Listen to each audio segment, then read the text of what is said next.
FM. الكلمة ليك.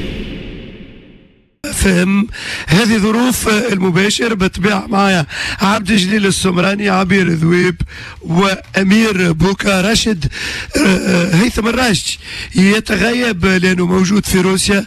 اكيد مش يمكن يحضر. شنو ما مشيش؟ مازال ما مشيش هذا. مالا وين؟ عنده حاجات يقد فيهم دونك. بالنسبه لي انا مشيت. يجي معنا اليوم. مشي. يلا اشرف حوادي بطبيع قائد الرحله، اسامه المصور نتاعنا المثلوثي. مرحبا بكم الكل، يعطيكم الصحه. وين امير؟ امير اين امير؟ اين امير؟ شنو رمضان بدا يغلب في الناس كلها. سخون مالغري ثم شويه نسمع. لا فما اريح ممزوج بسخانه كبيره برشا. كبيره برشا. على كل انا مصبح البارح صورت سهرية عيد الفطر المبارك على قناة حنبال. جيتكم مباشرة دوشت جيت. شفتك الساعة تمثل. ريت اللقطة الكل اللي مثلت فيها عجبتني. جيب الكا خذ نتاعك وانت تلف تلقى الجعالة بالبيت. لا ما تعرف في الحوار التونسي والنص نتاع الحوار التونسي. في الحوار التونسي في عندي ما نقول لك او لي كام تاع كاسوسيون اللي جوك الكل يخلصوا الناس اللي يجيبوا لهم الكا. انت تجيب لهم كا يعطيوك 50 دينار جوكوا ولا 100 دينار. يعني هي تشجيع معاملات باهية انه انت شخص يجيب لك كا باهية تخلصوا. في حنا بقى الحقيقه ما عندناش. يعني نحن نجيبوا الكا ونحن ولا يجيونا واحد. ولكن ما تعرف في الحوار التونسي ما يعديوش لك حسب اهتمامك المواطن شنو طلباته، يعديوا لك حسب الاثاره. دونك الاثاره هاكا يجيبها لهم مواطن، يجيبها لهم ما خلاص معقول راهو. عاديه ما تسميش جعاله. لا ما تسميش. انا نذكر مره سي عبد الرزاق نصر الدين مختار يرحمه وجاته رحمه. مخيبه كلمه جعاله ما نحبهاش. ما عمري ما قلت انا كنت تو. لا ديما تتقال تسمع. جعاله ما نفهمها. لا نصر الدين مختار يرحمه عنده مسرحيه الكابر تتذكرها؟ داخل انه زميل الصحفي اللي علينا في ذكر اسمه، عنده ساق وتوجع. عاد السيد يمشي ويميل شوي. نصر الدين ما يبروفوكي ركز شافوا انه هذا حبايبنا. قال لهم شوفوا السيد تخش عليه حفص على رشوه. حلوك المعافس. خلصتوا اللي عليها اللقطه ذيك فين؟ بيان سور بيان سور. ممتاز. سي نورمال بيان سور. ممتاز جدا ممتاز. لا ظهرت قديش انه اليوم اللي عنده مشكله في قناه تلفزيونيه علي عبد الرزاق الشيبي باش ينقذ الموقف. لا وهو انا ما شفتوش مثل اول مره. لا نعرف تركيبته كي تغشش وكي يرد الفعل كي يبدا جدي وكي يبدا فتك نعرفه بالكدا. فهمتني 20 سنه تاني انا ما شفتش عبد الرزاق مثل قعدت نتفرج ولا هو بيته.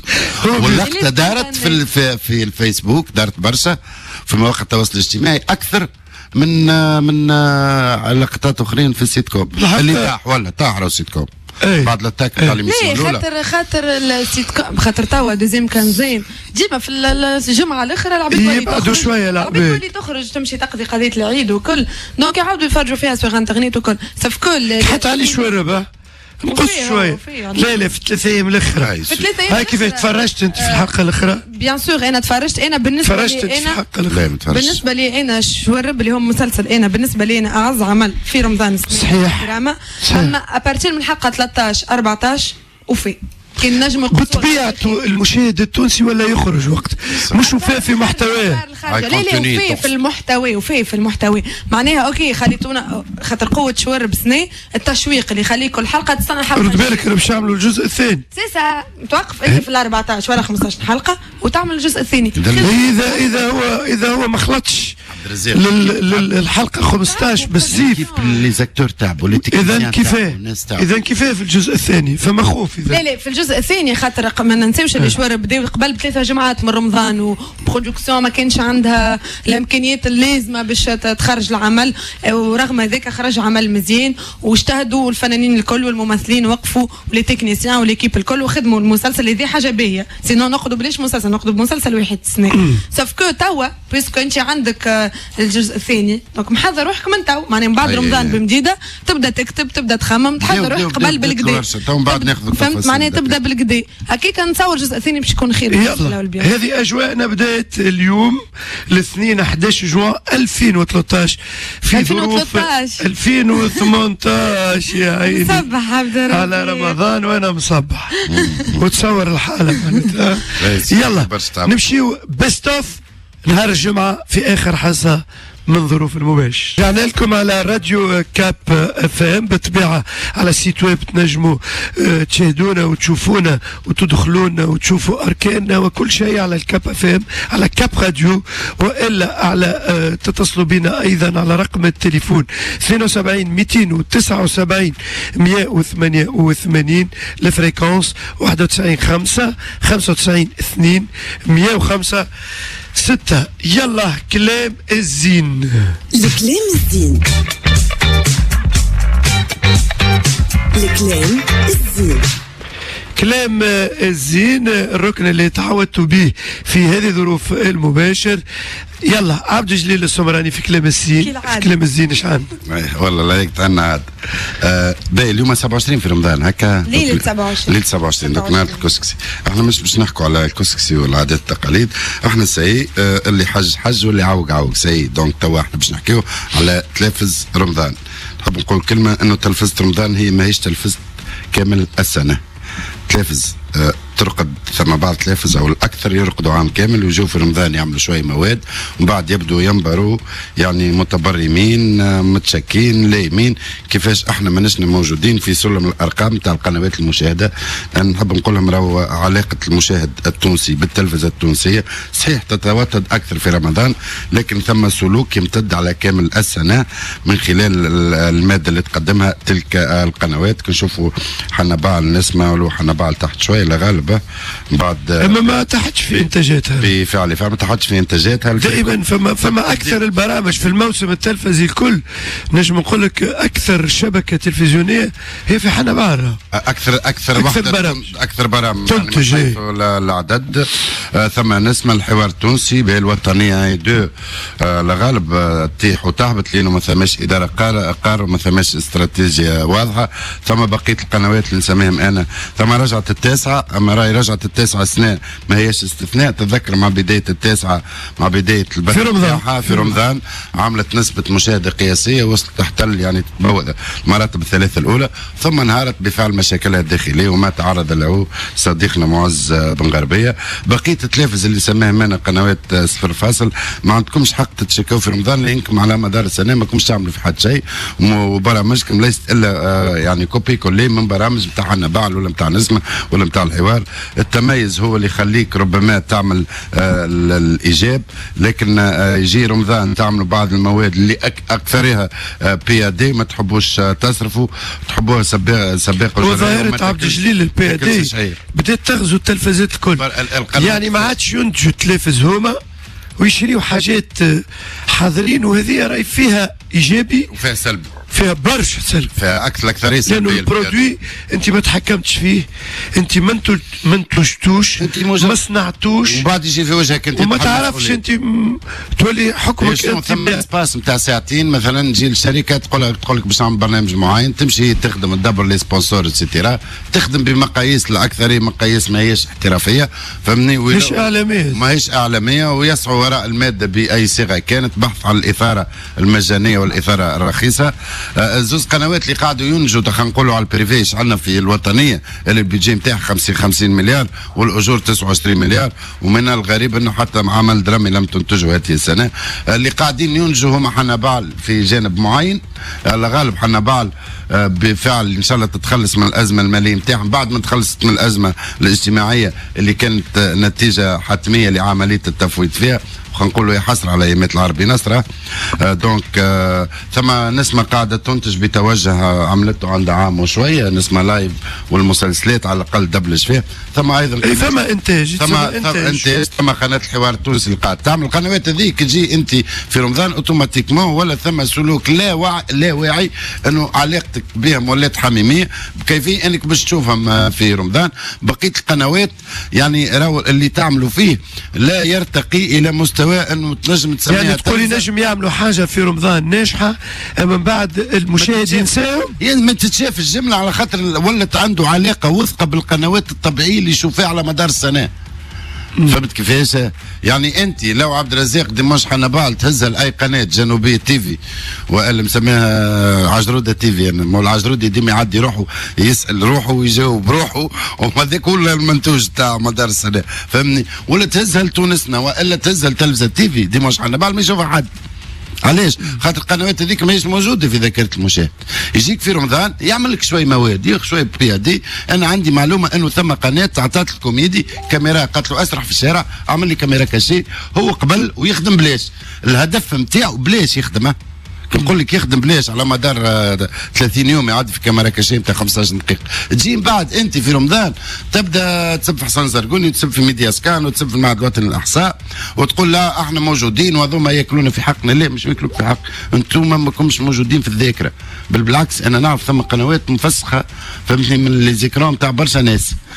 التلفزه ماهيش رمضان فقط، التلفزه هي سنه كامله. ثم قنوات مانيش باش نسميهم اللي هذوما ما همش موجودين بهدف اللي يعملوا ماده اعلاميه ولا هما موجودين لغايات اخرى. نعرفوها ام تونيزيا نتاع النهضه. عبد الحميد بن عبد الله نسمي انا مش على السياسه والاحزاب معناها ايديولوجي. لا نعرفوا علاش موجوده، ولكن باش نكونوا واضحين احيانا فما برامج باهيه. شوف مش عداو برامج باهيه. تلفزه راهي مثلا الجنوبيه استمراريه فوالا الجنوبيه في وقت من الاوقات عملت نتاعك الليل هذاك نسنس الليل هذاك حلو برشا. لو كان جاب في نسمه ولا في حنبال ولا راهو ارتقى بالمد.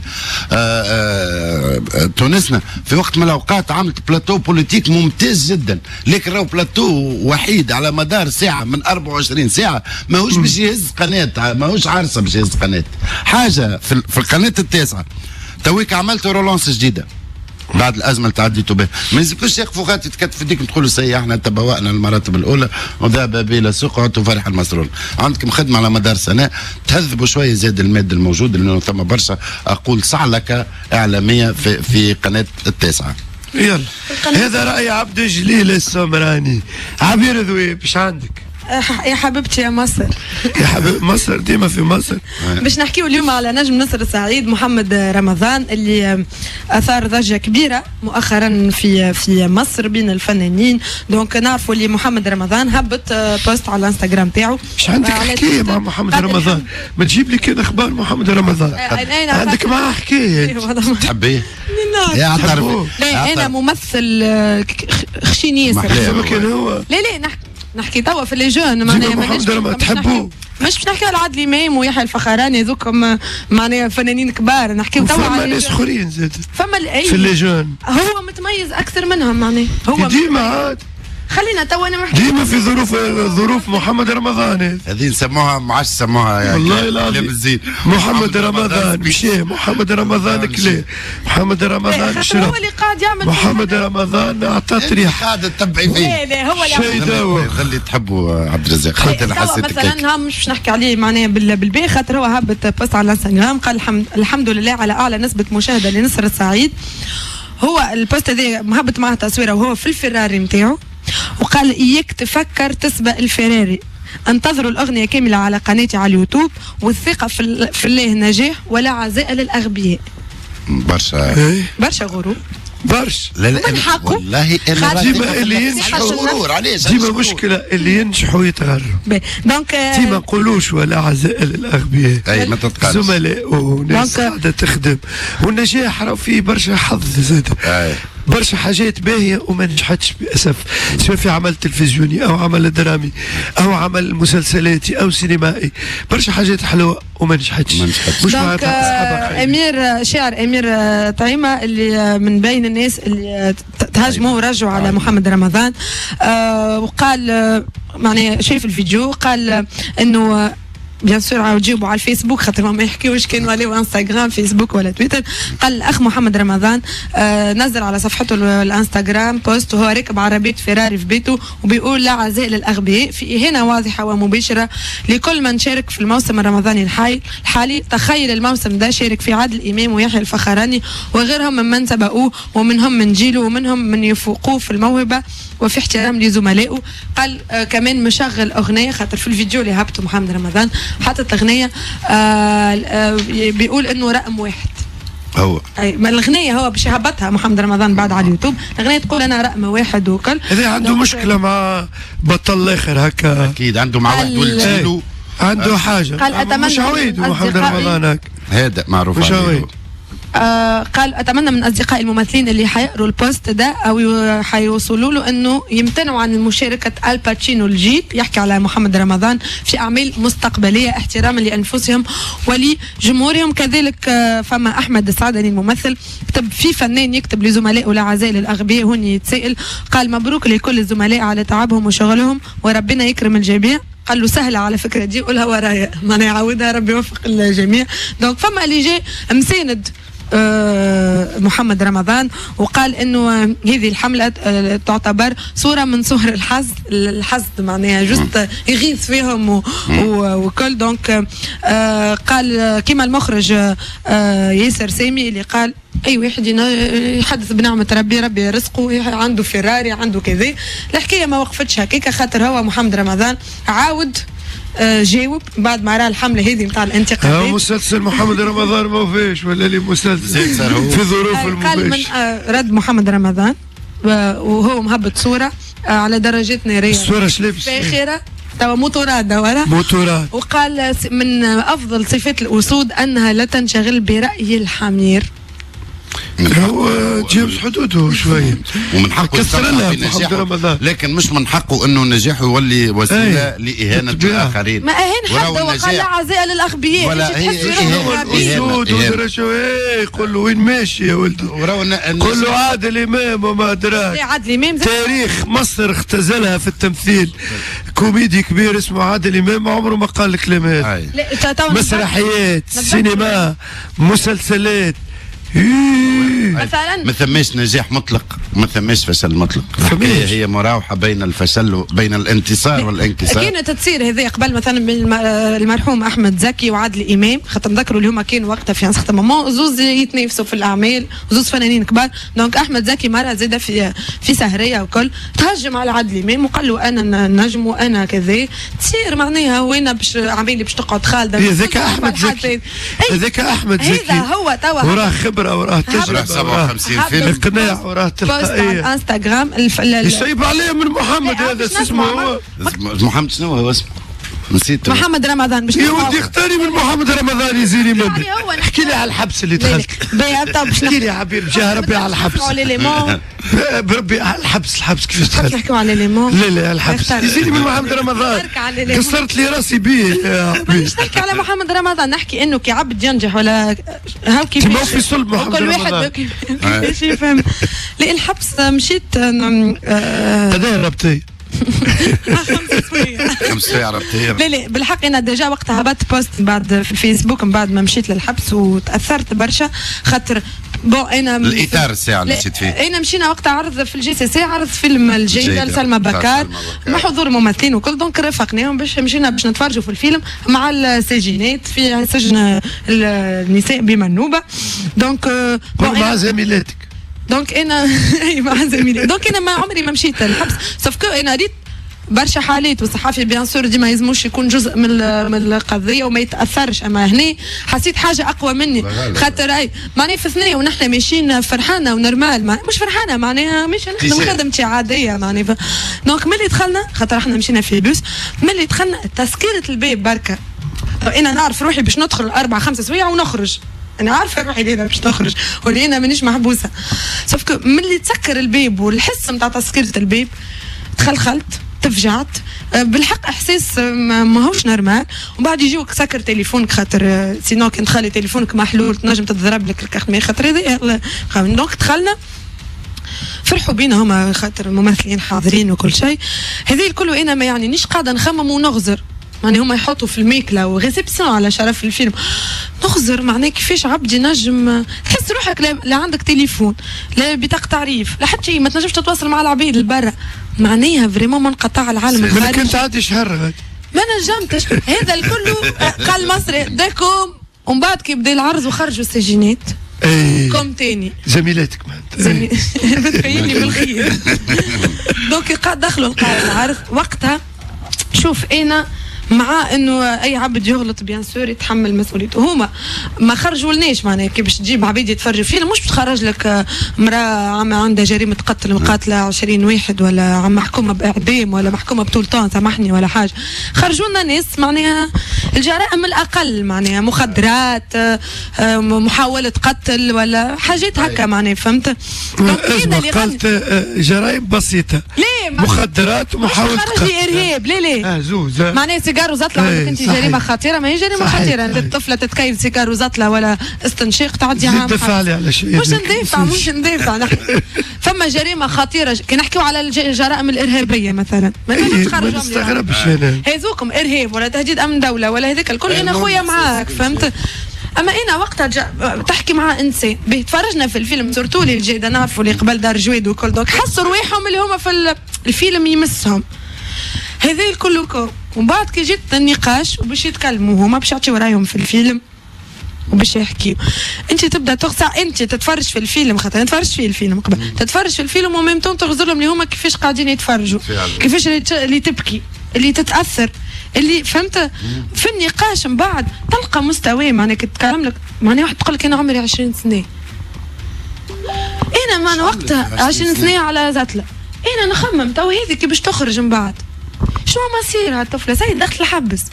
معناها انا عندي سيجار وزطله مش كيما ما نعرفش انا مش كيما قتل ولا حاجه اخرى ولا ارهاب ولا ما تنجمش تحطهم في بعد تخمم برشا جرائم بسيطه يلزمنا نلقاولها انا مع العقاب مش سجنيه ربما غرامات العقوبه البديله اذا ثم يفعلوها مثقفات معناها مثقفات. واضح. نمشي موسيقى ونرجع في هذه الظروف المباشر بالطبيعه البرنامج اللي انطلق مع بدايه شهر رمضان الكريم. انتم تنجموا تتواصلوا معنا على السيت ويب كاب راديو والا على رقم التليفون 72 279 188. نعاود رقم التليفون تنجموا تتصلوا تنجموا تتفاعلوا على الرقم 72 279 188.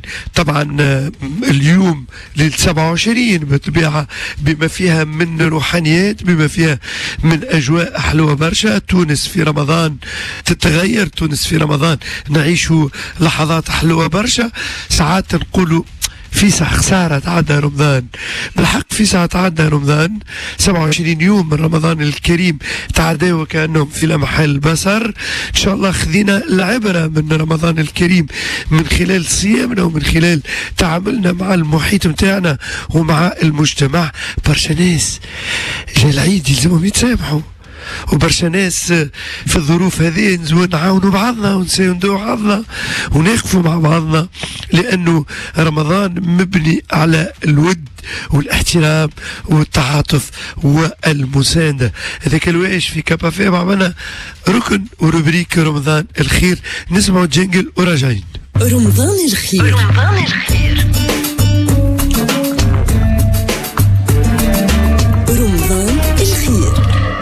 في رمضان الخير نعديو حالات إنسانية تحكي على مشكلتها، سواء مشكلة إنسانية، مشكلة بالطبيعة أيضا مادية، ومشكلة أيضا تنجم تكون مع إدارة من الإدارات. يعني كل مشكل يقلقكم في حياتكم رمضان الخير باش يسمعوكم الناس، باش يعاونوكم، باش يقفوا إلى جانبكم بالطبيعة. يلا معايا تليفون ناخذه تليفون. ألو عسلامة. الو مرحبا بك خويا. عسلامة يا عبد الرزاق. اهلا وسهلا. اسم خويا الكريم؟ هشام بن بشير الهمامي. هشام. يلا هشام احكي لي المشكلة اللي عندك. سي عبد الرزاق انا حالتي الاجتماعية تعبة برشا برشا برشا. انا البابا وامي متوفي. وعاطل على العمل عندي برشا برشا. عندي ممكن تو 7 سنين اللي عملت اكسيدا في يدي فيها 31% سقوط. ايوه. ونعيش كان انا واختي تاكسي ماندل 60,000 ما تعمل حتى شيء وانت تعرف الشيء هذايا. وحالتي انا تعبه برشا. وديجا عندي مطلب نقدمه للولايه في نحب نحكي مع حنوته تبع الولايه، حنوته صغيره ثم شكون من اصحاب الخير حد يعاونني معناتها يعطيني شويه ماء شويه جازوز شويه فلوس نبدا بها. عملت المطلب هذايا فيه اوراق الكل، فيه سقوط يديا، فيه الاوراق نتاعي الكل هذه الكل قدمت الولايه توا لرجعوا. ولايه انت وين تسكن؟ وين تسكن؟ أنا في القروان. في القيروان، يعني السيد والي القيروان توجهت للولاية. يعني أنت الولاية شنو طالب منها؟ طالب منها معناتها تمكنني من المحل هذايا. المحل هذايا كيفاش يتم الكرام تاعو؟ على الطريق تاع الولاية. طريق الولاية. علاش ما تنجمش تكري حانوت وحدك؟ ما نجمش، الوضعية نتاعي ما تسمحش. يعني الكراء غالي شوية. غالي شوية. اي وهذا يعني معمول به في الولايه غاديك؟ بالطبيعه معمول به، وانا عندي مده كبيره تو حتى انا نعمل مانيش نخدم جمله يدي ما نجمش نزيد حتى رزان، وانت تعرف الخدمه توا الاغلبيه نتاع العمل اليومي كلها رزان. والله اش خدمت قبل خويا؟ كنت نخدم عمل يومي، نخدم في الدهن. كنت تخدم في الدهن. من عملت تاكسيدو وليت نهار نخدم و3 شهور مرتاح. واضح. وقلت لي تعيش انت واختك كهو؟ انا واختي كهو. اختك قداش عمرها سمحت؟ كبيره تقريبا 50 سنه. 50 سنه. وانت قداش عمرك؟ عمري 29 سنه. 29 سنه. والدار دار بوك اللي تسكنوا فيها ولا كاريين ولا؟ دار بابا. دار بوك. واختك صغيره مطلقه. اي ودار اختك ما تزوجتش؟ لا ماهيش متزوجه، نعيش كان انا وياك في الدار. ربي يفضلها لك. يعيشك يا عبد الرزاق. وكيفاش تعيشوا توا من خلال انك ما تخدمش؟ كيفاش الظروف؟ كيفاش تعيشوا؟ منين الفلوس؟ منين في رمضان اش عاملين؟ في رمضان ما تعرف اصحاب الخير برشا معاونا ما عندها ذيك وما عندها ذيك، نخدم نهار ونهار لا ونهار ما ذاك، وهي عندها زاده في الماندا 60,000 كيف هم نتعاونوا على هم الدنيا. 60,000 هذيك هي الماندا اللي تعيش فيها؟ 60,000 كيف خليها بابا تكفي 60,000. أكاو. هي وضعية حكيتها مؤلمة الحقيقة. يعني أنت وأختك بعد وفاة بوك وأمك تعيشوا مع بعضكم، جاب ربي لقيتوا كالدويرة، لكن المداخيل ما فماش. 60 دينار ما تنجم تعمل حتى شيء لأختك. وأنت الطلب نتاعك مش كبير، أنت طالب كراء الحانوت الحوانت اللي تكري فيهم ولاية القيروان للتجار الصغار. انت طالب حانوت باش تكريها، باش تدفع حقها، وتحب شكون من اهل الخير ربما يعاونك في البداية باش تجهز الحانوت هذيك بشوية حليب، شوية جازوز، شوية غرد، شوية الجو هذاك باش تنجم تخدم على روحك وتنجم تقيم روحك وتقيم بأختك انت. بالطبيعة يا عبد الرزاق، ونحب انا نحب شكون يعاونني يا عبد الرزاق، حالتي تابعة برشا بالله تابعة على الاخر. يعني انتم توا حتى في شقال فترة ما انت تتلقاو في المساعدات باش تشوفوا فتركم؟ لا بأس كيف اصحاب الخير ما يخلوناش. على كل ان شاء الله اللي يسمعوا فيك اليوم في رمضان الخير على كابا فام ينجموا يعاونوك على الأقل مساعدات مؤقتة الآن في العيد المبارك، وإن شاء الله ولاية القيروان تكون في الاستماع أو مسؤوليها أو لا تشهد بخاس متاعها يكون في الاستماع، ويكون نحن رقم الهاتف متاعك محتفظين به للي يحب على رقم الهاتف متاعك ويحب يتواصل معك ويحب يقدم لك يد المساعدة سواء من ولاية القيروان باش تمكنك من الحانوت هذه بالكراء طبعا. وإن شاء الله الناس اللي تسمع فيك تساندك وتقف إلى جانبك. في الأخير نقول لك على شكون تحب تعيط؟ أول حاجة عليك أنت عبد الرزاق، إن شاء الله عيدكم مبروك. شكرا لك. يعيش. والد توين في الكل إن شاء الله. ربي يفضل لي أختي. ربي يفضل لك أختك، استحفظ عليها ما نوصيكش عليها، دائما في عينيك أختك، حاول تلبي لها ما تريد من رغبات، ما تريد من لبسة من أشياء إن شاء الله ربي معها وربي يفضل لك وخيتك ويعطيك الصحة. شكرا لك. شكرا لك. يعيشك عبد الرزاق. شكرا. يلا.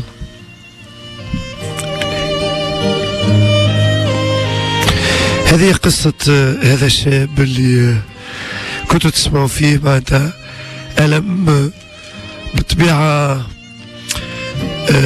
ألم كبير لأنه أبوه وأمه ميتين وهو عمره 29 سنة، ما عاش معهم برشا بالطبيعة وما يخدمش وعمل اكسيدون ومش قادر على الشغل، ظروف اجتماعية كبيرة.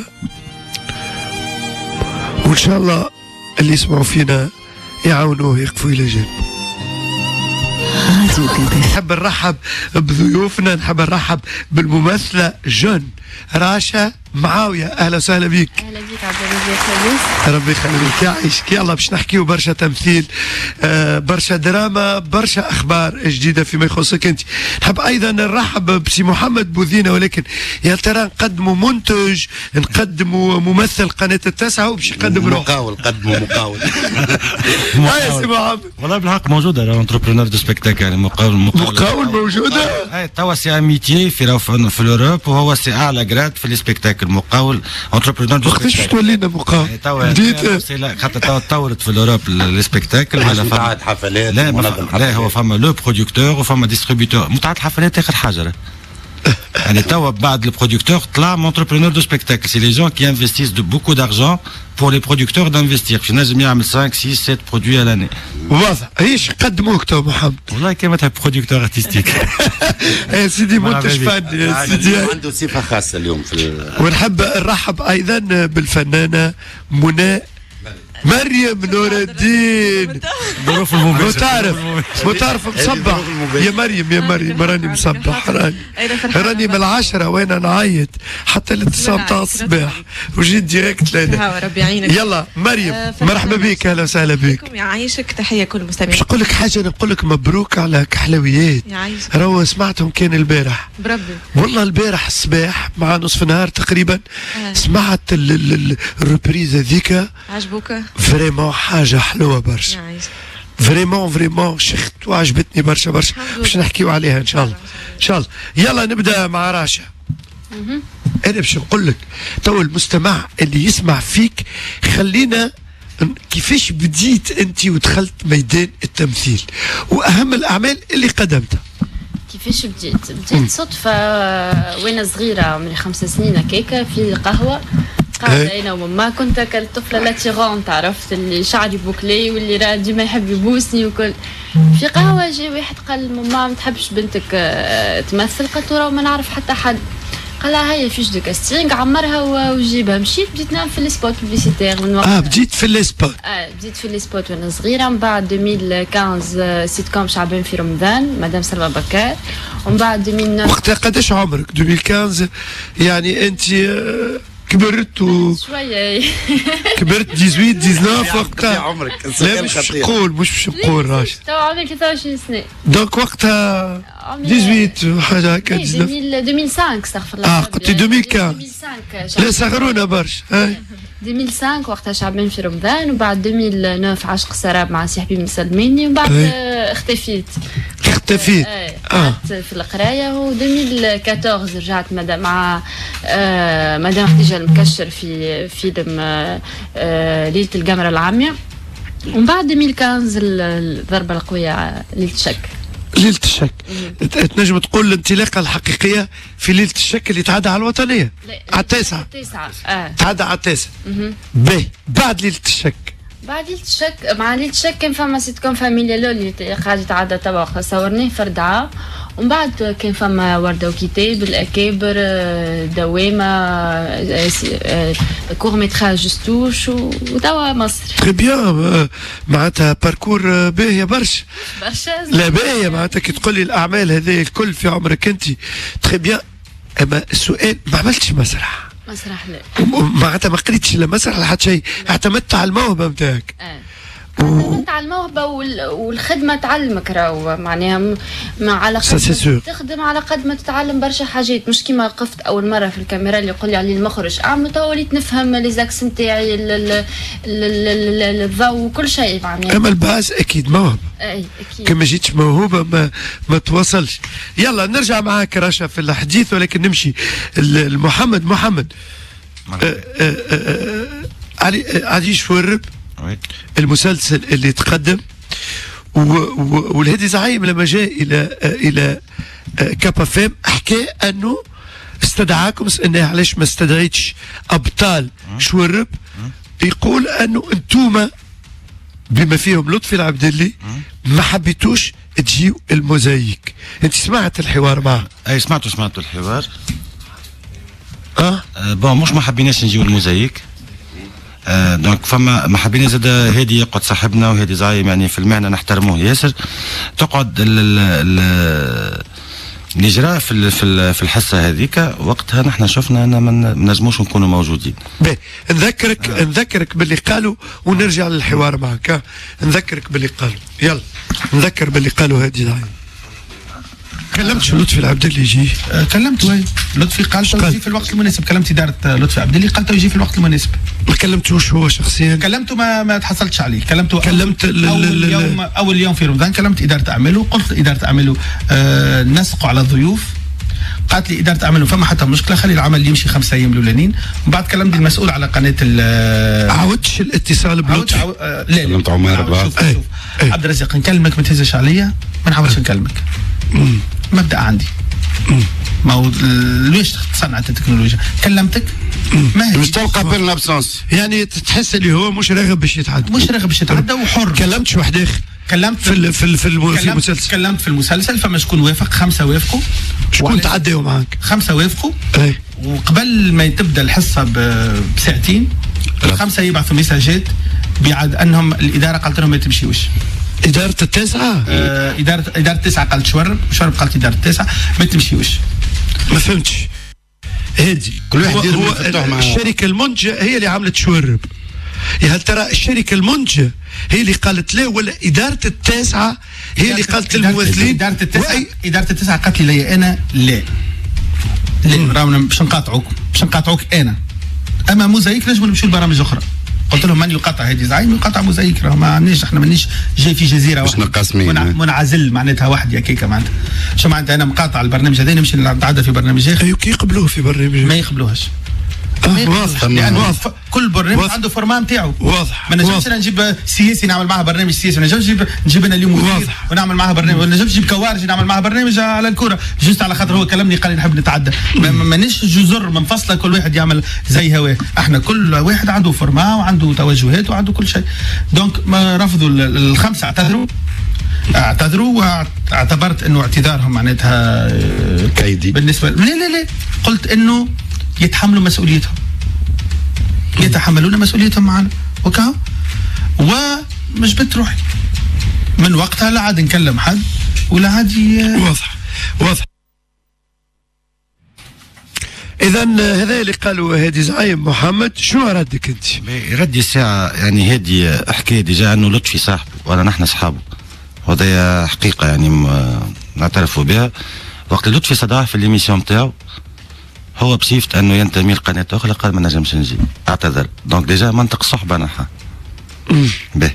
دونك لطفي قال له راني ما نجم نجيك للحلقه نتاعك في موزايك في الحوار الا ما تجيني ضيف عندي انا. 9 سنين وانتم تخدموا بي.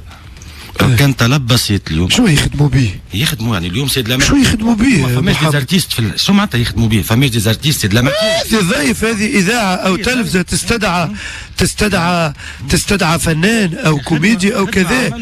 اي مش يخدموا به، هذا تكامل بيناتهم امان. اليوم وقت الارتيست يولي يخلص على لي باساج في التلفزه.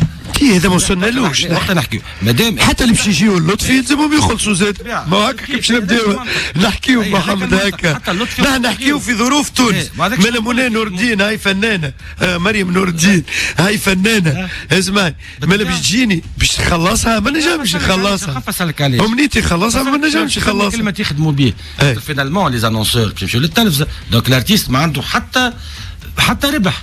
دونك سي التلفزه هي شو ما عنده حتى ربح؟ كي تعدى في التلفزه ما عنده حتى ربح؟ اليوم جيب باساج، اليوم جيب فنانه باساج، اليوم بالانترنت راهو لي ميديا. لا عاد ما نسكروا تلفز محمد. نجم لا ما شبيه لطفي العبد اللي يخدم في التلفزه. بروشينمون تنجم استناني اذا بناء على منطقك انت ما سالش مريم زاد انت تنجم تتكلم بناء محمد على منطقك انت وعلى كلامك انت ما تسكروا تلفز.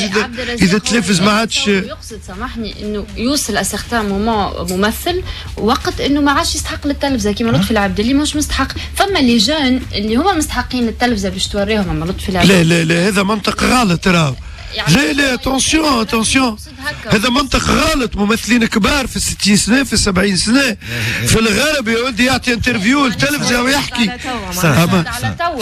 خلينا نحكي لك عبد الرزاق بوان ياسر تري امبورتون اللي برشا فنانين متقلقين منه. اليوم لي ميديا الكل يستفيدوا من الفنان، يستفيدوا منه على الاخر.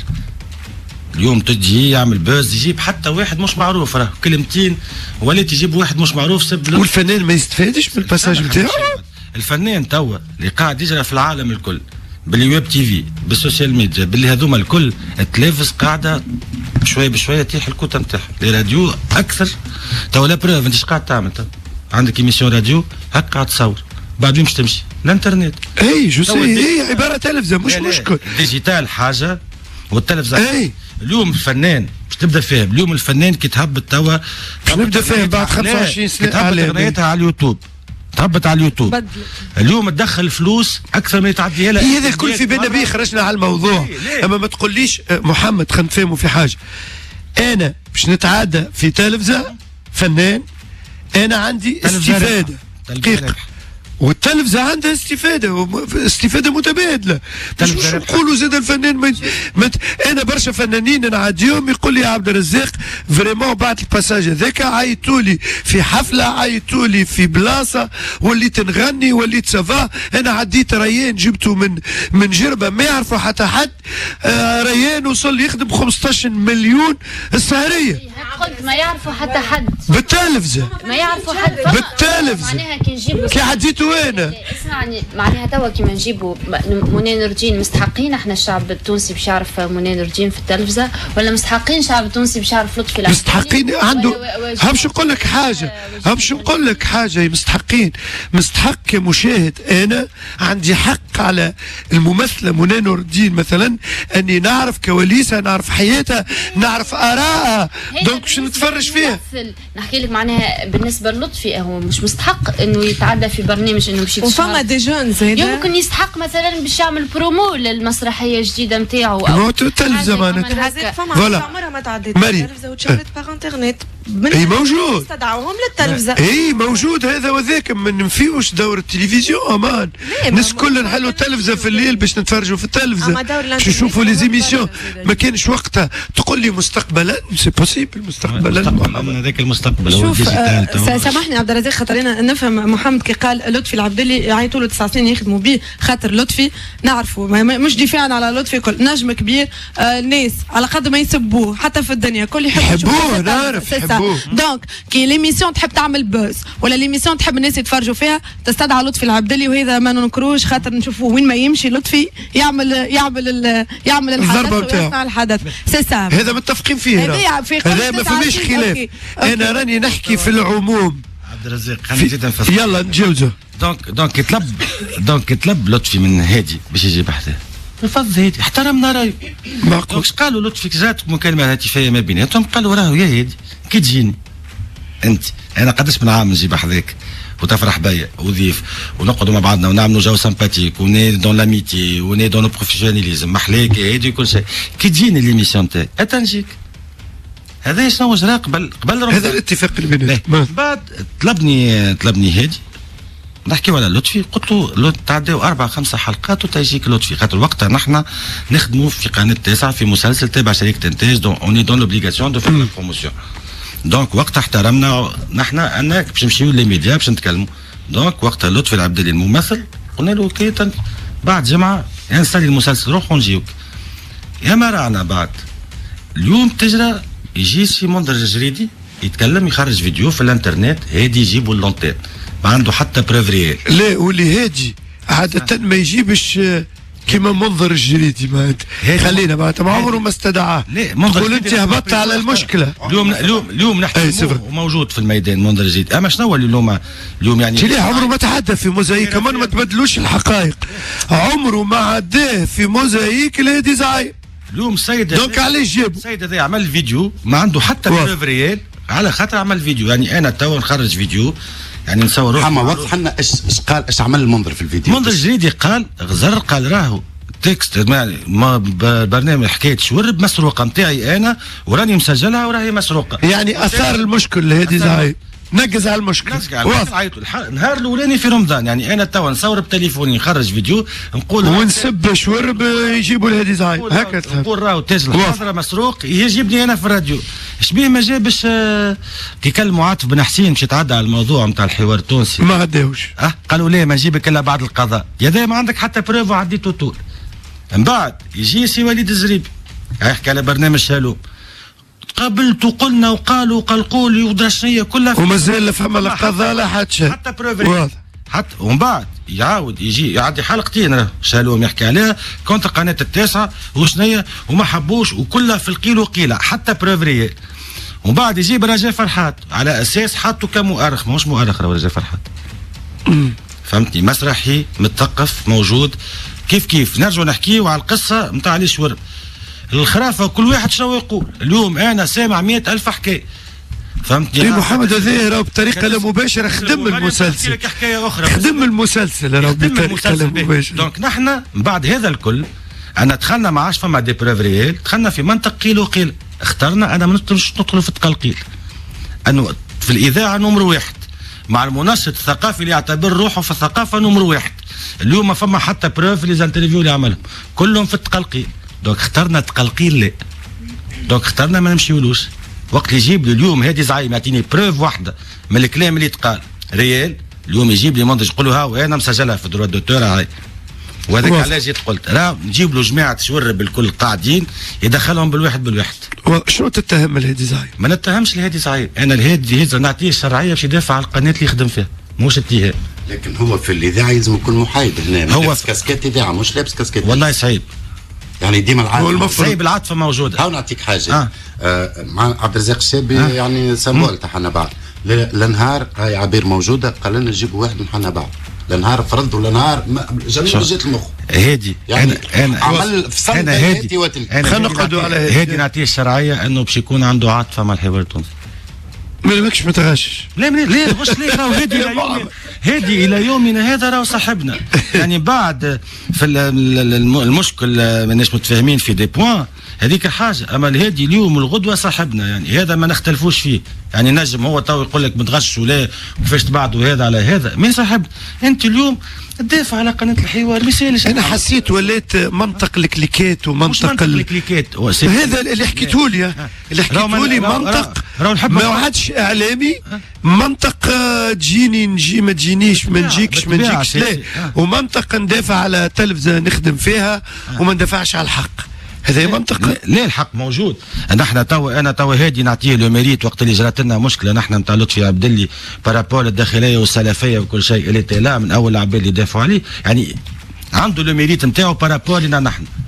فهمتني كيف لي برودوي نتاعنا في الجاره اللي لا دون لا بروموسيون وكل شيء فوالا. اما كونت يساجي في الحوار يا خويا يحب محمد ما يمتنعش انه باش يدافع عليه. يا محمد الاسبوع الاول تقريبا الهادي استهدف حسب كلامك من خلال مستهدف ثم سوء نيه ولا ثم حسن نيه كله جات من رجليها. اليوم خلينا نحكي لك الاسبوع الاول هذا في عمليه الاستهداف علاقتها بالاشهار كيفاش تاثر على الحكايه هذا الاشكال. شفت تنجم البوس تنجم في تونس يتفرجوا فيك 10 ملايين. الحكايه من بعد لا بيرسيبسيون تاع المستشار غادي هي اللعبه كلها. انت كي تدخلي لا نيونس بارابور اوز انونسور يعني اليوم المستشفى تدخل فيه لا نيونس اسكو زعما يحكي فيه الكلام صحيح زعما لا ديسيجن بيدهم هما سي لي بلاسمون فما ابار انها لودينس فما ليماج. اليوم يقول لك زعما اسكو مسوسيه ليماج هذه ولا لا. دونك انت تخلق لي مشكل بارابور على ليماج وحكايات على اليمين وعلى اليسار، واسكو هذه مسروقه واسكو هذا بالحق هكا واضح يصير تشويش محمد، ولكن هذا كله راهو مرتبط برمضان ديما يصير على المسلسلات، مش كان في شوارب راهو دائما الصحفيين والاعلاميين يبربشوا في الاتجاهات هذا، ومش كان السنه مش كان السنه حتى عملناه في التاسعه اليوم قاعدين ندافعوا على السالير نتاع العباد، على العباد اللي قاعده تخدم، على ان فيتور. شو شهور باش يخلصوا؟ مش بالطبيعه لا بالطبيعه رمضان اليوم رمضان. فما برامج اخرى في التاسعه نجحت زادت بالطبيعه، اما رمضان هو اللي دخل منه 80% ولا 70% ما باش تنجم تعيش بيه العام. دونك انت بيدك تخدم في قناه تعرف لي زانونسور هما اللي باش يعيشوا قناه. ابار التلفزه الوطنيه هي لي زانونسور، دونك انا قد ما جو ماكسيميز لو بينيفيس في رمضان قد ما تنجم القناه تعيش مرتاحه في وسط العام. باهي محمد نرجع لك، خلينا نمشي مع مريم ورشا، نقول لهم شنو اللي يعجبكم في رمضان السنه؟ شنو اللي تفرجت رشا؟ اختها فاميليا لول اللي انت فيها ومصوره عندها 4 سنين. خليك ايش بيك تضحك استمراني؟ على السؤال تاع عبد الرزاق عندها 4 سنين. شي عندها 4 سنين. خاصك تفرجت في كل شيء معناها. كل شيء. شنو اللي عجبك؟ شنو؟ في الحقيقة في الكوميديا يعني عجبني 7 سبايا، بالرغم انه كان فما برشا سيت كوميد، اما 7 سبايا كان من اقرب اللي عجبك؟ اي معناها لو سول اللي ضحكت فيه 7. يعني دنيا اخرى. حميد قياس ضحكني. عبد الرزاق ضحكك انت عبد الحميد قياس؟ والله ضحكني. يلا ليه وبعلوش والخلطه معناها بون، خاطر هو بالنسبه لي انا 7 سبايا تعمل في وقت صغير، فما حلقات طالعه تضحك، فما حلقات ليه، دونك من لي سيت كوم اللي موجودين لو سول اللي انا ضحكت فيه. دنيا اخرى لا ما عجبكش؟ كهو يزي هكا ترى رشا، ترى انه دنيا اخرى يزمو يقف ما عادش فما فيه، ولكن مش مستغرب عبد الرزاق، مستغرب خاطر شفت الناس مانيش بالحوار التونسي. لا نعرف، وما نخدمش مع الحوار التونسي، ومانيش باش نخدم مع الحوار التونسي لانيك معناتها ما شفت العباد يتفرجوا فيه. دنيا اخرى بالنسبه لي انا نشوف معاكم محمد، ما يسالش تتكلم انت، ما يسالش فما اوتوماتيزم راهو نتاع بعد شقان الفتره المتفرج، فما فونت كوميرس نتاع الحوار التونسي يبدا موجود، دونك الاوتوماتيزم هذاك موجود. فهمتني؟ ما تكسرش تقول ما تكسرش. بون هذيك سي ميريت راهو خدمه زاد، ومن بعد هو الى لو شوا اسكو باش يمشي لحاجه اخرى ويبدل. دونك دنيا اخرى بعدين بالنسبه لي انا مع اللي يخدموا فيه كل اصحابي ونحبهم باش يضرهم، معناها كريم الغربي وبسام الحمراوي وكل ما اسامي معناها في المسرح حاجه كبيره برشا. انا شفت السبيكتاكل نتاعهم وحتى في سير اللي يمكن نتفرجوا فيهم نضحك، ولكن ما تغيرش دنيا اخرى على 3 سنوات اللي تقدمت. تغير تحسوا مزروب شويه هكا في التصوير، فما مانيش باش نحكيو تكنيكمون هذاك حاجه بعيده، ما في الضمار لا انا ما يضحكنيش معناها من رايي. واضح. انا الحقيقه جيتي اون فواياج من الاول، ما شفت شويه تاج الحاضره وشويه علي شورب، ما كملتهمش. ما انا ديما بعد رمضان هاو كان بعد نحط سوغ انترنيت ونتبع وتشوف. ما نجمش نحكي تكنيكمون، مانيش معناتها سبيسياليست، وما عنديش حتى درايه. ما ابارامون قصص حلوين برشا ونعاودهم وتنعاود نعطيك راي من بعد. واضح. مريم كحلويات كيفاش جاتك الفكره؟ تكريم البوك، اعتراف بالجميل البوك. وي هو كحلويات الحقيقه الفكره موجوده عندها برشا. انا صافي توا 5 ans براتيكمون ملي دخلت معناتها في البروفيسيوناليزم في الدومين. قلقتني شويه حكايه اني نكون ديما معناتها تحت جلباب بابا، ديما وين ما نتعدى ما نكون كان انا وبابا. حبيت نبعد شويه، حبيت ناخذ ثنيتي انا وحدي، حبيت نكون شخصيتي وحدي وشخصيتي الفنيه معناتها نقصد. دونك خرجت من الاول، عملت صبرك يا المغرور، عملت كوكتيل بالبنزرتي فيه نغاره اللي نجح برشا وحبته الناس. قلت توا كي نخرج كوكتيل كحلويات معناتها توا ممكن سي لو بون مومون. والحقيقه قعدت جازيت برشا من العباد من الاول تقول لي بوك عنده تبارك الله اكثر من 400 اغنيه. في الحقيقه فما برشا فنانين جاوا حبوا يعاودوا اغاني، وخايبه انه يجي فنان يجي يعاود اغنيه بوك يعمل بها سكسي وانت قاعده تتفرج اعمل انت يا مريم. دونك عملت مارياج دو 4 شانسون كافاري من لي سوكسي اللي عملهم كحلاوي نانو ويشي زيدوا حطوا رجاوي. هو مازال الحقيقه كي خرج توا مازلت نستنى فيه باش يزيد ياخذ لي لون نتاعو ان شاء الله يزيد يعجب الناس يا رب. يلا نسمعوها رشا، نسمعوه محمد، نسمعوه. يلا كحلويات مريم نور الدين. شكون تحب تنجم تكون؟ شكون في الممثلات؟ منى نور الدين ولا دليلة المفتاح؟ شكون تتمنى تحسها قريب؟ نخلطهم الزوز. تخلطهم الزوز ونخرجوا رشا. نخرجوا منهم رشا. باهي، هو سؤال بشكون تاثرت؟ شكون تعجبك في الممثلات في جيلك؟ في جيلي انا؟ اي في جيلك. في تونس؟ اي في تونس. في تونس لان نحب برشا ميمون حفصية. انا خاطر نحب ياسر الدراما. دونك وميمة كي نقولوا الايام نورة الهواء سناتج الحاضره. دونك وين ندورها ما شاء الله معني بالحق ما شاء الله عليه. وخدمت معاها في الاكابر كبارتنير بالحق تيك تاك معناها ما نسحقوش باش نعاودوا ولا نتقنا معناها مش كان نحضروا سيكونس قبل وكل لا في ساعه بريز الاولى ونتعدى. هي حتى ايفينمون تهبل. اي تفتح تقوم من احسن معناها اللي موجودين في التمثيل ايفينمون ما شاء الله عليها معناها. ما شاء الله عليها. فوق السحاب كيفاش كانت التجربه؟ فوق السحاب كانت كما نقولوا مازال كحديد ساقي معناها. هذيك بالنسبه لي انا تجربه كبدايه. تجربه كانت في مود جديد، عباد جديده، سيستيم اخر معناها غاديكا في مصر. كها اي كيفاش مشيت انت؟ عملت كاستينج؟ عيطولك؟ انا كنت شو الدور نتاعك فيه؟ كيفاش ريتو؟ في مصر من نوفمبر. ما كانش في مخي اني نستقر هناك غاديكا ولا نعيش غادي. من بعد جاتني قديش من بروبوزيسيون وسورتو فما كان دور مهم برشا في مسلسل يحيى الفخراني وميرفت امين. اما دور ما بالنسبه لي انا ما كانش حلو معناها. يا اخي اعتذرت عليه ومن بعد مشيت عملت كاستينغ في شركه الانتاج سينرجي. ومن غاديكا شافني المخرج رؤوف عبد العزيز وكانوا حاجتهم دور طفله تونسيه.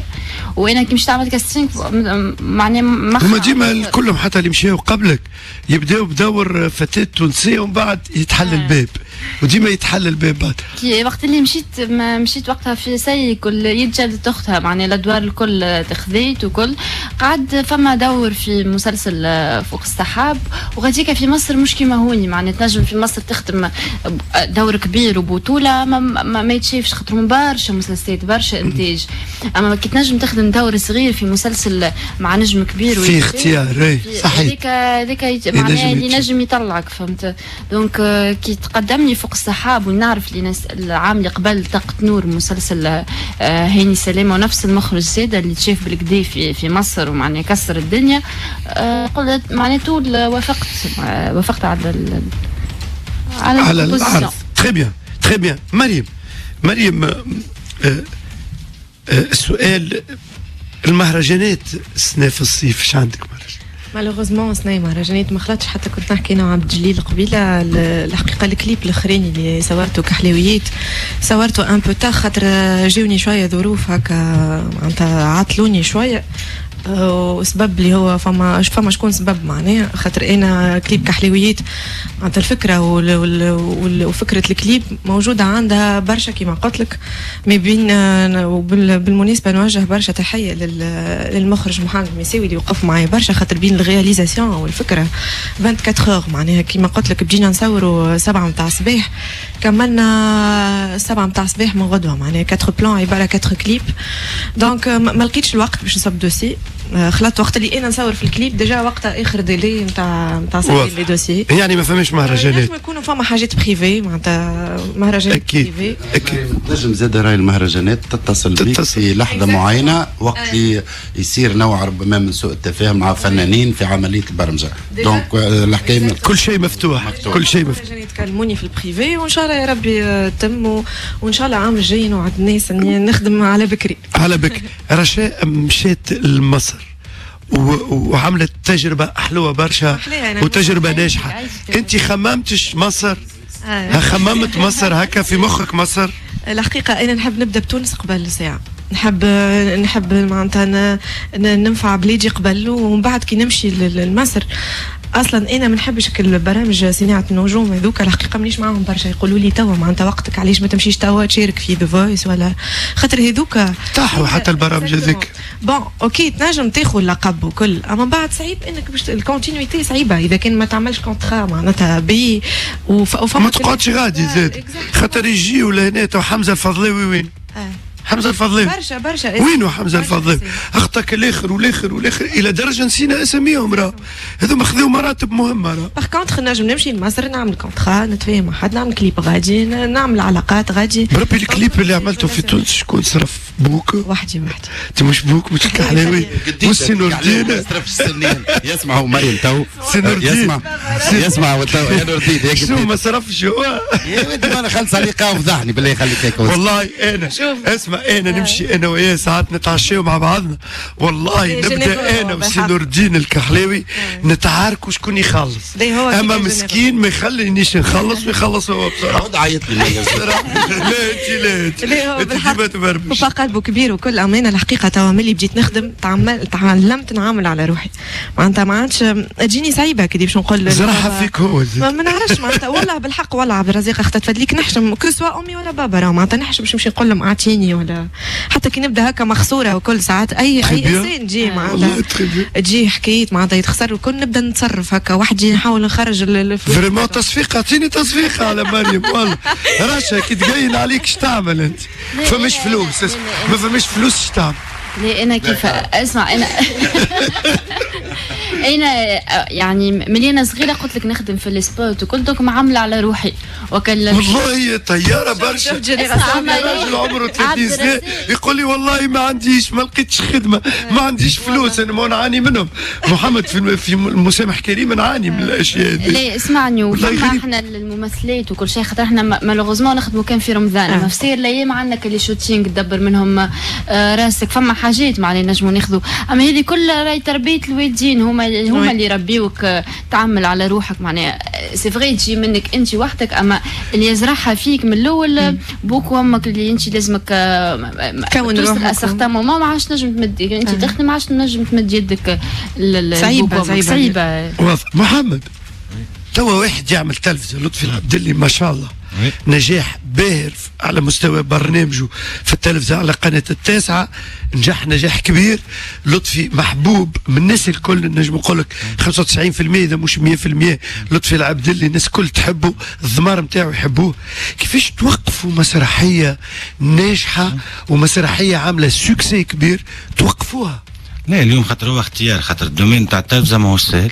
لطفي ماهوش انيماتور ماهوش اعلامي دونك لازم يا خويا وفات الاعلاميين وفات لي زانيماتور ايش نحبوا اليوم لازمك تتعلم. راهي ظهر لي حسن بالعكس غير من لطفي والله فرحان يا لطفي قاعد تسمع غير خويا لطفي بالعكس انا فرحان انه كي هو قال مش انيماتور قلت له بالعكس فات لي زانيماتور من حيث نسبه المشاهده ومن حيث حب الناس اللي تتفرج فيه. الاداء المهني والله العظيم ممتاز محترف اكثر من بعض الاسماء والله العظيم فتح له والله دونك هذاك يلزم وقت يلزم تركيز يلزم يخدم لازم يتمكن منها اي حاجه لازمك تتمكن منها باش تنجم تتقنها. دونك كانوا خيرنا انه سبيكتاكل يرتاح وبيدو هو ياخذ وقته خاطر 10 سنين راهو سبيكتاكل 10 سنين وني توجور دون محمد تذكر البدايه مع شكون كانت؟ انا ومعز القديري سي عبد الرزاق انا ولطفي ومعز القديري والشادلي العرفاوي ومحمد وقاعدين في قهوه وطلب مني لطفي وقتها نص بالعربيه الفصحى كيفاش واحد سكير باش يخرج يحكي مع سمت بن خلدون. دونك قدامي الحكايه صارت فكره انطلقت مغادي. لا طلب مني لطفي وقتها هذه فقط دور المثقف في الوقت هذاك سيتي امبورتون في المسرحيه. دونك اليوم المسرحيه سورتو انك تولي عندك اون بياس سوكسي لازمك تولي ديما دون لوبليغاسيون باش تعمل كومبلي هذاك راهو سي مش سهل سي برشا ستريس برشا وقت برشا انك كي تخلط القمه راهو اصعب حاجه تقعد غادي. دونك تولي ساعات ما ترقدش انه عندك ليميسيون باش تنجحها والمسرحيه باش تقعد في القمه. دونك اخترنا ليميسيون واضح. نرجع لكم بعد الاخبار مع ضيوفنا. يلا على كابا فيم، على كابا فيم، راديو كابا فيم. ضيفتنا الفنانه مريم نور الدين امير التحق بنا في ريكاب سبور. اما عندي سؤال مريم برك، طول كحلاوي في اللحظه ذي نور الدين ماني نطلبوا الوقت هذايا، صدقني. وساعات اسمى تطلبوا المساعده نتاعي باش نطلبوه، نقول لها ما تطلبوش توا خاطر نعرفوا راقد. عندك القيلوله ذيك زيد مع نور الدين الكحلاوي. ما في حتى شيء دونك مش يسمع فينا تو بعد نحط له الباج كابا فيم. يلا ركب سبور امير، تطورات في الرياضه، برشا حاجات، برشا اخبار. الجلسه نتاع النادي الافريقي، الجلسه العامه، يلا اعطينا شويه الاخبار. نبدا نرحب بك سي عبد الرزاق، نرحب كذلك بضيفتنا الحاضر بحذنا، ونرحب بكل الساده المستمعين يسمعوا فينا 91.5 اكيد 95.2 ولا 105.6 FM، وكذلك اللي تبعوا فينا على ستريمينج نتاع www.cabradio.tn. كيف ما نعرف نبدا المنتخب الوطني التونسي، المنتخب الوطني اللي خسر نهار السبت ثلث البارح، اللي قال ودي الاخير تحضير المونديال ضد المنتخب الاسباني 1-0. هدف جاء في دقائق متاخره، لكن عمل ضجه كبيره في العالم. معناها نحكي هنا على موقع اوبتال مختص في الاحصاء الرياضي، اللي قال لي اسوء مباراه قدمها الدولي الاسباني اندريس انيستا في تاريخه معناها في الكروي كان ضد المنتخب التونسي. واشار الموقع اللي انيستا خسر 23 كوره في اللقاء ضد المنتخب التونسي وما تمكنش من استرجاع، كان 4 كرات. مدرب المنتخب البلجيكي اللي هو منافس منتخبنا في المونديال اكيد روبرتو مارتينيز قال لي هزيمه تونس الصعبه ضد اسبانيا اثبتت المنتخب هذا قادر على تحقيق مفاجاه في كاس العالم، وبالنسبه لي تونس كانت تستحق الفوز. المنتخب التونسي قوي فنيا ولاعبيه يوثقوا في بعضهم برشا على ارضيه الميدان، وكان ما كناش فريق جماعي في اللحظات الصعيبه خلال المباراه باش يعاقبونا الفرق في المنتخب التونسي. تو كان نشوفوا حتى الاعلام العالمي الكل متفاعل مع المنتخب التونسي. حاب نعطي اخبار تحفون برشا كذلك على الجماهير التونسيه اللي تقلقوا برشا على غياب يوسف المساك على المونديال. يوسف المساك باش يتوجه غدوه لروسيا، بادره من الجامعه التونسيه كره القدم، ماهوش باش يشارك ولكن باش يكون حاضر معنويا كقائد المنتخب التونسي، باش يكون حاضر مع الجروب. معناها غدا باش يتحول يوسف لروسيا. نحكيو على النادي الافريقي، لكن قبل ما نحكي على النادي الافريقي نحب نحكي على استقاله في هيئه الشباب القيروانيه، وين قدم السيد عادل الاسبوعي رئيس فرع كره القدم بالشبيبه استقالته من هيئه مدير الفريق. قرار يعتبر منتظر خاصه بعد الموسم الصعيب برشا اللي قضاه الفريق على المستوى المادي، وهو اللي خلى الاسبوعي يقرر الرحيل. نمشيو النادي الافريقي البارح الجلسه العامه الانتخابيه للنادي الافريقي اللي وفات بفوز قائمه عبد السلام اليونسي برئاسه النادي الافريقي اللي عهد مدتها 4 سنين 2018 ل 2022. قائمه عبد السلام اليونسي فاز بانتخابات النادي الافريقي على حساب قائمه مروان حموديه. تحصلت قائمه اليونسي على 169 صوت مقابل 138 صوت القائمه حموديه. لكن هنا حاجه مهمه للغايه ما يصيرش نسمعوها مع بعضنا الناس الكل، كيفاش الاحتراف اليوم في النادي الافريقي مروان حموديه كيفاش سلم رئاسه النادي لعبد السلام اليونسي. يلا نسمع. ما تنجمش تكون السيناريو خير من السيناريو هذا، معناها في الاخر هي النادي الافريقي اللي ربحت في الحكايه الكل. دونك ان شاء الله الاولاد ينجموا يطبقوا البرنامج نتاعهم اللي هو واعد وباهي. احنا يمكن معناها المنخرطين يمكن برنامج عجبهم اقل، ما نعرفش ما نجمش نجاوبك الريزولتا علاش هكايا. مسكي سور اللي النادي الافريقي منتصر في الاخر، هذا هو الاهم. معناها احنا بطبيعتنا خارجين من مده نيابيه، الحمد لله نجاحات في الاصعده الكل. باش نحكيو على الريزولتا سبورتيف موجودين، الانفراستركتور الاداره تعاودت، التيران تاع السينيور بدات الاشغال فيه، معناها من كل النواحي البيلون تاعنا باهي، فهمتني. ان شاء الله الاولاد ينجموا يكملوا اللي بديناه، نحن يكملوا هما. الاخبار هذه سمعناها اكيد مروان حموديه كيفاش قمه الاحتراف يسلم معناها رئاسه الفريق. مروان حموديه كرئيس الهيئه التسييريه سلمها وقال احنا اليوم فماش خاسر بيناتنا، فما رابح النادي الافريقي، وسلموا على بعضهم حتى عملوا صور تذكاريه مع بعضهم بعد نهايه الانتخابات. دونك الف مبروك. صوره حلوه برشا، خاصه النادي الافريقي اللي مر بفتره صعيبه برشا في البريود الاخر، معناها ما يخفاش على الشارع الرياضي.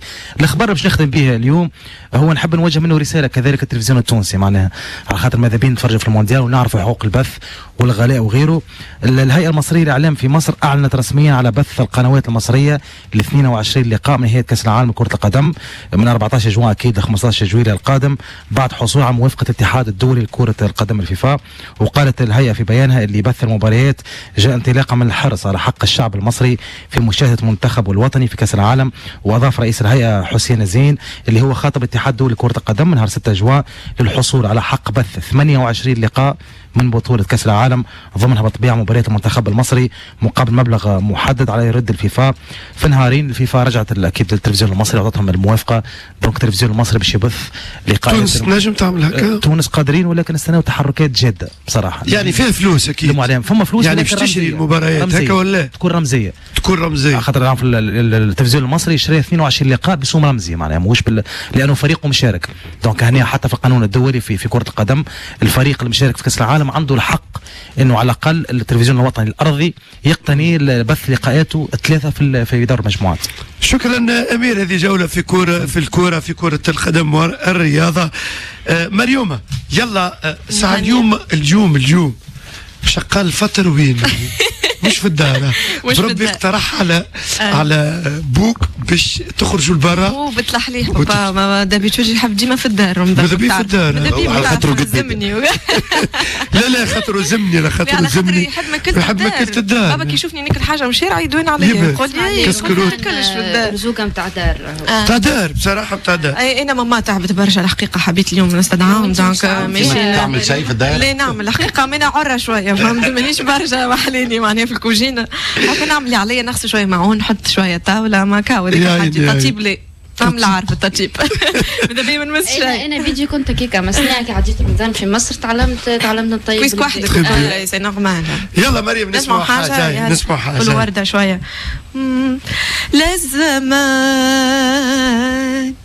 ولا المكان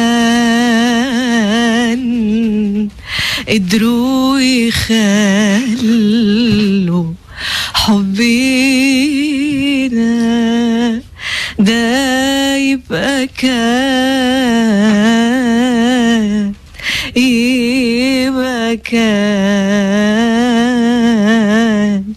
الزمان.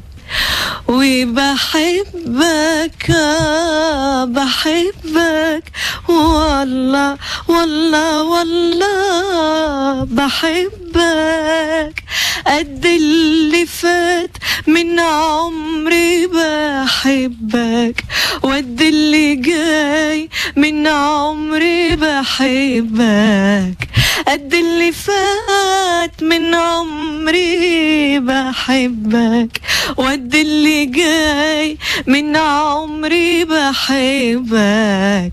وشوف قد ايه شوف قد ايه بحبك. الله ميرسي مريم. ده تحبها برشا الاغنيه هذه. عايش ورده انا تربيت على ورده وام كلثوم اكيد، وهذوما مدارس معاها بكحلويات. اي وهذيك لازم فما ديما مراوحه بين الكوميرسيال والطربي، وهذاك هو الفنان لازم ديما يكون بوليفالون. اكيد. يلا خليني نحب نختم مع محمد، نحب نقول له كلمه الختام. محمد شنو تحب تقول؟ والا اعطينا الانتاجات بتاعك بالطبيعه في الصيف هذايا. شو عندنا زياره عندها تورني كبيره الحمد لله. دونك ديجا قاعدين اونشين لي سوكسي، خاطر قاعدين نعملوا دي ريكور بارابور لي دات في كارتاج كومبلي بارابور لي دات في بنزرت. سامحني بودينا بالحق نهارين التالي معناها زياره كانت كومبلي تونس الكل في الزياره. امبارح بركه في دارنا نحكيو في الموضوع تبارك الله عليك خويا، يشكر فيك ويعاود قال لي تبارك الله معناتها. دونك اليوم الارتيست التونسي عنده بلاصته في تونس، دونك لازم شويه خدمه، لازم ديجا تولي فما لي برودكسيون برشا. دونك اليوم الفنان التونسي لازم يفهم لي مش كان الغناء سي لو سبيكتاكل. اليوم الجمهور راهو يجي يتفرج على لو سبيكتاكل على لو شو، فهمتي؟ كيما البرا توا خالته تدخل تتفرج في سبيكتاكل نتاع سترومايي، سي با كو الغناء سي لو سبيكتاكل لو شو. اليوم الجمهور هذا اللي طالبه ويحب على الارتيست التونسي ويتبع فيه، فهمتني؟ نحب نقول عليه كنا نحكيو فيه قبيليك هادي راهو ديما صاحبنا، حتى كنا نختلفوا في شويه يعني حاجات، مي ديما يقعد خونا وصاحبنا وصحاب مع لطفي، وديما نتقابلوا ومرحبا بها تو مومون في كل بلاصه، وفي حتى مش جاي باش يكوفري ايفينمون، يعني ماذا بيا نشوفه يتفرج في لطفي، يتفرج في الزياره، مرحبا بيه. خاطر ساعتها مومون كان هو نجيبوا نقد انا وياه ما نخدموش. اي والله يجيو افيك بليزير حتى من غير خدمه. انا تعجبني راهو كي دي جورناليست. فما عبد اللي شو فما دات واحدة في سيف سنة باش تكون واحده بركه باش تكون رغم الطلبات اللي عليها طالبينها، رغم الطلبات باش تكون عندنا دات واحده في مهرجان دولي سنة، جمهوره عنده معزه كبيره على لطفي باش تكون موجود. فهمت انت اليوم تحمل الكاسكيت نتاع ممثل قناه التاسعه هكا؟ اي تو هوني جيت اي تحكي بلسان لسان التاسع، باش تقعد نتاع رمضان التاسع بعد ترجع كالعاده ولا لا التاسع بون نحن التاسع سي ان كوليكتيف تاع دي زارتيست قاعدين نتلموا بارابور سو بروجي كل شيء اللي ان شاء الله باش نخلطوا يقف على بلاصتو. ديجا فما لي كونديسيون تاو سون تري فافورابل باش انه تاخذ بلاصتها اللي نحن نتصوروها. اوكي يلا رشا باش نختم معاك، اما باش نسالك سؤال. تفضل. فاميليا لول ماك الوقت هذاك 4 سنين خلصتوا؟ مازلنا توا الفلوس ياك تبثت عاد والامور منفذه ولا؟ والله يقول صاحب الفلوس العمل ها نستنيو معناها هو كلمنا قالنا باش تاخذوا الفلوس نتاعكم ومن بعد ما عادش يظهر لنا تليفون. بكش ليه بكش مسافر محمد؟ حمد الحناشي نجم يكون مسافر. يلا اش عندك جديد؟ فما حاجات في الافق ولا؟ ان شاء الله يا ربي نرجع لمصر وان شاء الله فما سينما ودراما. شكرا لك رشا، شكرا لك مريم، شكرا لك محمد.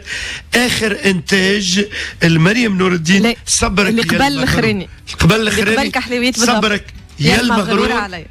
هي اللي قبلها حلويات هي الاخر. صبرك يا المغرور بطبيعه انتاج كلمات الحان شكون؟ حاتم جيزاني نوجه له تحيه كبيره. حاتم الجيزاني كلمات والحان؟ كلمات والحان ولا يخدم كل شيء يلحنوا اللي هو تبارك الله عليه من دور يلا شكرا لكم اللي تابعتونا في ظروف المباشر على كاب اف ام. خليكم مع صبرك يا المغرور مريم نور الدين. كاب اف ام الكلمة ليك.